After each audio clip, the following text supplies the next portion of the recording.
Tout a commencé subtilement, un mot mal placé ici et là, un regard qui s'attardait trop longtemps, presque comme s'il cherchait quelque chose, un intérêt soudain, presque obsessionnel, pour son apparence, plus que d'habitude. Ma femme Marie n'était pas vraiment subtile dans ses changements, ou peut-être étais-je simplement aveuglé par l'amour, par la confiance, par la vie que nous avions construite ensemble au fil des ans. Nous étions mariés depuis 10 ans, 10 belles années. Du moins, c'est ce que je pensais. Ces derniers temps, quelque chose clochait, comme une ombre qui s'insinuait dans nos vies, un frisson dans l'air, une distance dans son contact qui n'existait pas auparavant. Quand j'en ai parlé, elle a balayé mes inquiétudes d'un revers de la main. C'est juste du travail, disait-elle, ne sois pas bête. Mais je n'étais pas bête, je la connaissais bien. Je savais que quelque chose n'allait pas, mon instinct me le disait, et il ne se trompait jamais. J'ai décidé de me fier à mon instinct, il ne m'avait jamais trahi auparavant. Un soir, elle m'a dit qu'elle travaillait tard, encore une fois, c'était devenu une excuse fréquente. J'ai ressenti une pointe de suspicion familière, le sentiment tenace que quelque chose n'allait vraiment pas. J'ai décidé de lui faire la surprise de lui apporter à dîner, espérant entrevoir la vérité, mais quand je suis arrivé à son bureau, il était vide, sombre, désert, pas une âme en vue.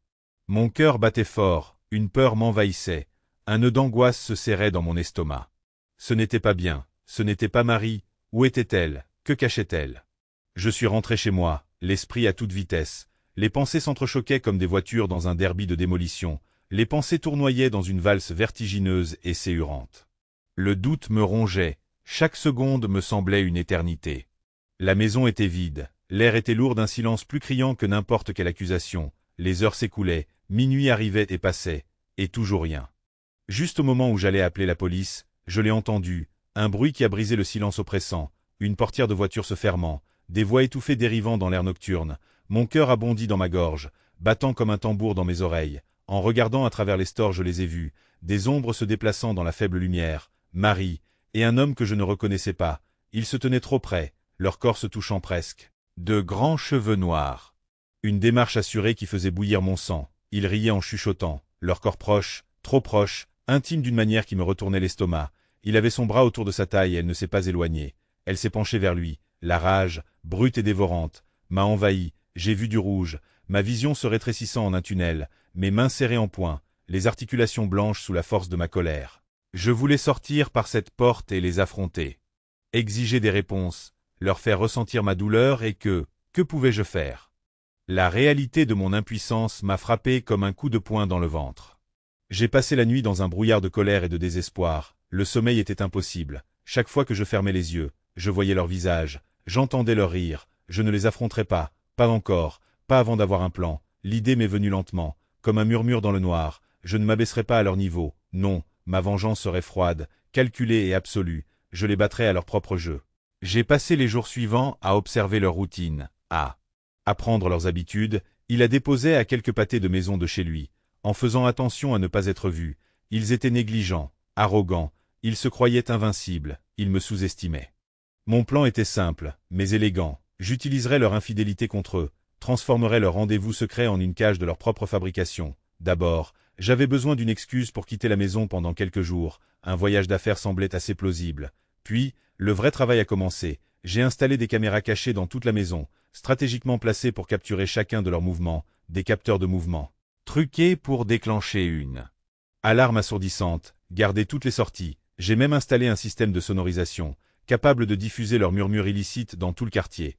Enfin j'ai laissé un mot pour Marie, une seule ligne griffonnée au dos d'une enveloppe usagée, partie en voyage d'affaires, je reviens dans une semaine, chérie. Le piège était tendu, il ne me restait plus qu'à attendre, et c'était le cas. Les jours s'écoulaient avec une lenteur angoissante, chaque seconde me semblait une éternité, le temps semblait s'étirer, se moquant de mon impatience et nourrissant mon anxiété croissante. Je regardais les images de sécurité de manière obsessionnelle, chaque pixel témoignait de leur trahison. Mes yeux brûlaient à cause de la surveillance constante, mais je ne pouvais pas détourner le regard. Ils étaient plus audacieux maintenant. Leur liaison n'était plus un secret entre les murs de notre maison. Leurs regards volés et leurs contacts secrets étaient maintenant au grand jour me narguant.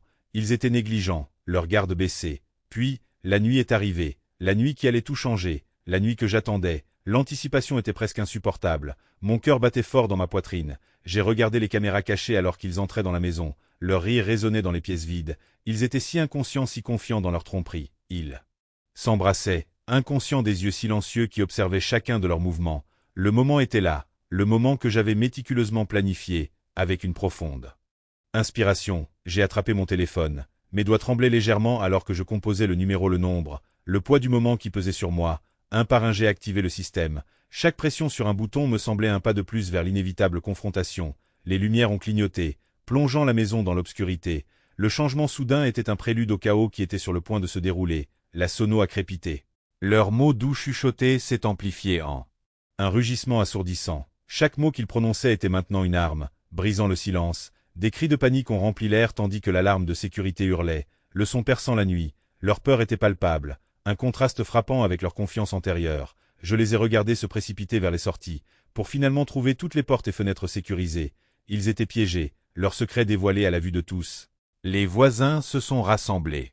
Devant leur visage un mélange de choc et d'amusement. C'était mon chef-d'œuvre. Lorsque la police est arrivée, les sirènes hurlant au loin, je me suis permis un petit sourire. Justice avait été rendue. Ma vengeance, froide et calculée, était complète. J'ai fermé l'ordinateur portable. Les images de la chute est restées gravées dans ma mémoire. Le silence dans la pièce était assourdissant, mais c'était un bon silence.